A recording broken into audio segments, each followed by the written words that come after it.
Hello everyone. I'm taking you with me this morning for part of the walk down the lane to get the paper. And in the distance you can probably hear the nailing that one of the neighbors across the road is getting a new roof, so you can hear them working. But I'm doing this now because I'd like to show you the walnuts from this walnut tree. Here at the top or the upper part of the lane, there's a walnut tree on either side, one over here and one here. Now this one should have been pruned when it was younger, but it wasn't. So we're sort of nurturing it along now, and the best time to prune walnut trees, this is a black walnut, is in the springtime, February, March, etc., when it's still cold and there are no leaves yet. But what I'm trying to do this morning is show you how prolific this tree is.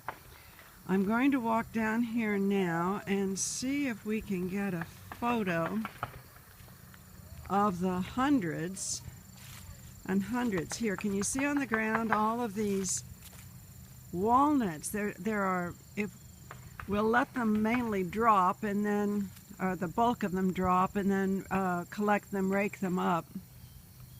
But as I go around this tree, you can see how many there are. This will probably be 2 or 3 bushels just from this tree as I'm going around it here. They just keep going. And of course some of them are completely green yet, like this one. And that one's starting to ripen there. And then others are about half brown already, like this, or more, half brown, getting soft. And of course what one has to do is break off this brown part and let them dry before shelling them. Here you can see underneath that is the typical black walnut. Now mind you, you'll want gloves on and working with them, because that is walnut oil stain that you'll get on your hands. But I'll carry this one back out into the sunlight here, and we'll see if we can get a little better picture when I'm trying to show you. No, I guess there, that might be better. You can see it there. Okay, here we go. There you can see where I peeled away part of it, and this part inside is the black walnut. And as you know, walnuts are very difficult to shell because that's a very hard covering on that nut. Now if you're adventuresome, you can crush these peelings and indeed have a lot of black walnut stain, which you can use on wood, on furniture, etc.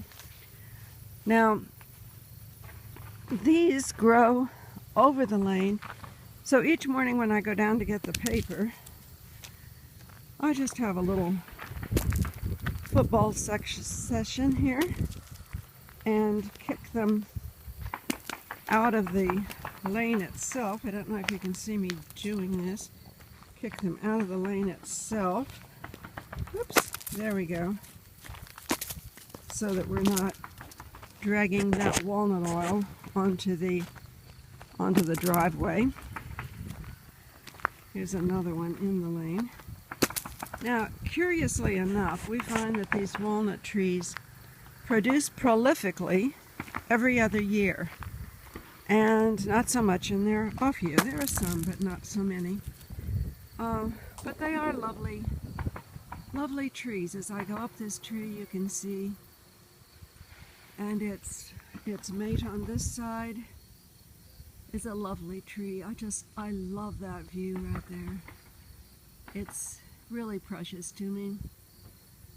And it's part of what living at Winterbrook is all about, and part of what makes it a lovely place. So, by the way, did you know that walnut trees, black walnut trees, are native in this country only to the eastern part of Nebraska, along the Missouri River border that forms the eastern part of Nebraska. Now of course they're planted in many places, and not only are they used for the nut itself, but also for the spectacular wood. Okay, see you tomorrow.